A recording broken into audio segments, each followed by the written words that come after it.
Right, what we want to have a chat about then is an emergency stop. That is the next exercise, is an emergency stop. So do you know what an emergency stop is? Yeah, do you know what an emergency stop is? No. Stefan? Police check or? Stopping the bike in an emergency. So you know what that is? Yeah. Daniel? Yep. Yeah. So let's just imagine then you're going down the road and a child runs out in front of you. You need to stop quickly, don't you? Yeah. So that's an emergency stop.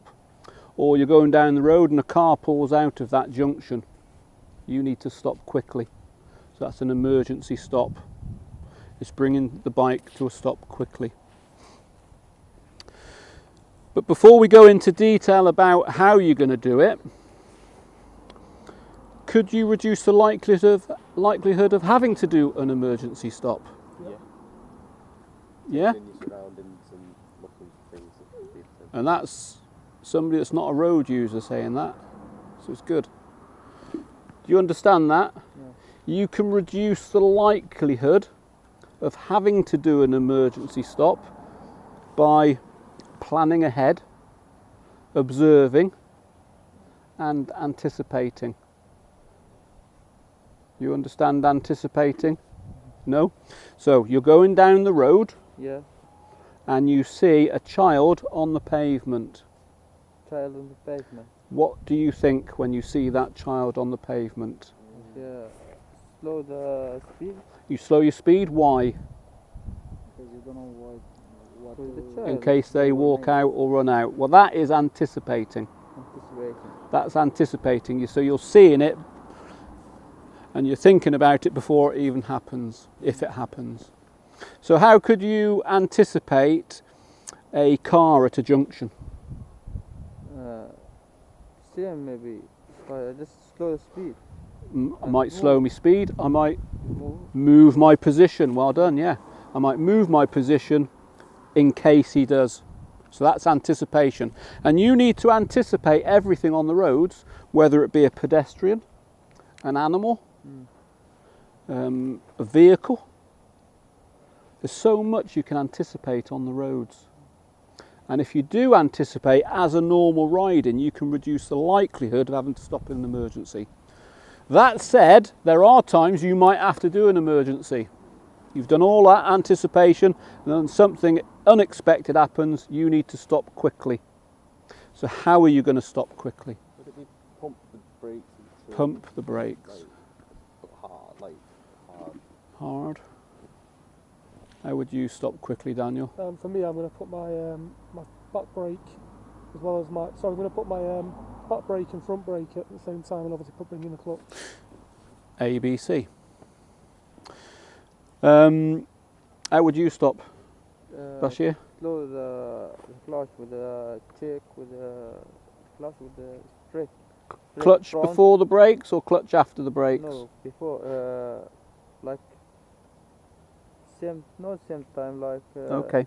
Because if they do the clutch, they will be more speed. Okay, more speed because you're coasting. Could be. Because of the Yeah, the could clutch. be. Okay.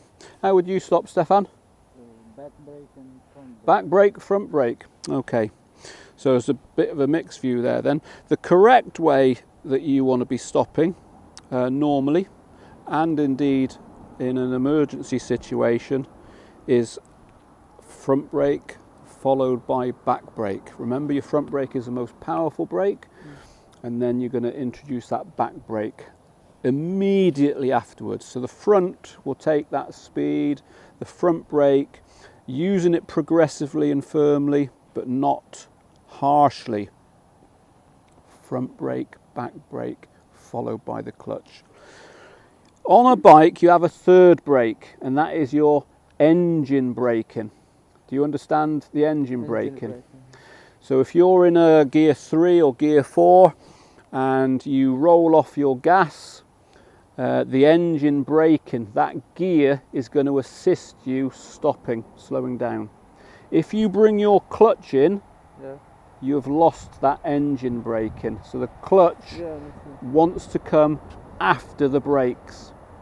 So use the engine braking, will help you stop quicker and in control. All right. You mentioned about pumping the brake. Well, years ago, before ABS braking came into cars, we'd and indeed I would have been taught, and it was cadence braking, which is on and off. In a car now, most of them have ABS, anti-lock braking system. On a bike, some bikes have ABS systems, but you don't want to be pumping your brakes, because ultimately that is going to make your stopping distance longer. And the objective is stopping as quickly as you can, albeit safely. So ABC, off the gas, front brake, back brake, clutch after brakes. We don't want to change gear, because if we are changing gear, what are we doing with our clutch? You're putting your clutch in to change the gear, so again, you're keeping your momentum, aren't you? So you've lost your engine braking, you're going to be coasting, potentially can increase your distance. So Taking too long to do that as well. taking too long, you're also then taking your mind off the hazard that's in front. So we don't bring the clutch in into the brakes. Bringing the clutch in before the brakes and using your back brake before the front brake could cause skidding. Skidding, when the wheel locks up, particularly the back wheel. So if I do experience skidding, how am I going to react to that skidding? I would probably look to accelerate. I'd release the brakes to get the wheels moving again and then reapply them. But we don't want any skidding. 3 causes of skidding. Number 1 cause is the rider. So something you've done has caused that skid, and it could be the clutch coming in early, it could be the back brake before the front, it could be being harsh with the brakes. Many reasons. The second cause of skidding is? So weather? No, it's the bike itself. Weather is one, but it's not that one. It's the bike itself, so it could be the tyres inflated incorrectly, it could be the tyre tread depth is insufficient, it could be the brakes insufficient. Many mechanical parts that could affect you to skid. The last cause of skidding is the weather. Just because it's wet, or just because it's not, the conditions aren't very good, isn't what causes the skidding. It's still the rider and what he does, because you need to adjust your riding according to the weather. On dry conditions like today, if you look at the surface is dry, if you look at your tyres are dry, what do you think the pressure of your brakes could be? So front and back. What pressure on the front, what pressure on the back? Better than when there is water. Better than when there's water, yeah, but what could you do then? So as a guide, we recommend front brake 70%, back brake 30%. So you're putting a bit more pressure on the front than the back, because that front tyre, look at the tread, look at the surface, that's going to grip, isn't it? That's what it's designed to do if you use the brakes progressively. Now in the wet, that needs to be balanced out, because that front tyre will be wet, the road surface will be wet. You cannot put more pressure on the front tyre, it needs to be equal. So we recommend in the wet 50-50. So front brake 50, back brake 50. Still front just before the back. Okay. The objective is to stop quickly but safely. What about the stopping distances then? What do you think is the biggest contributor to stopping in a shorter distance? I think if you was travelling at an excessive speed. What's going to contribute to you stopping in a shorter distance? If there's something that would really make a difference. Look at the weather. No.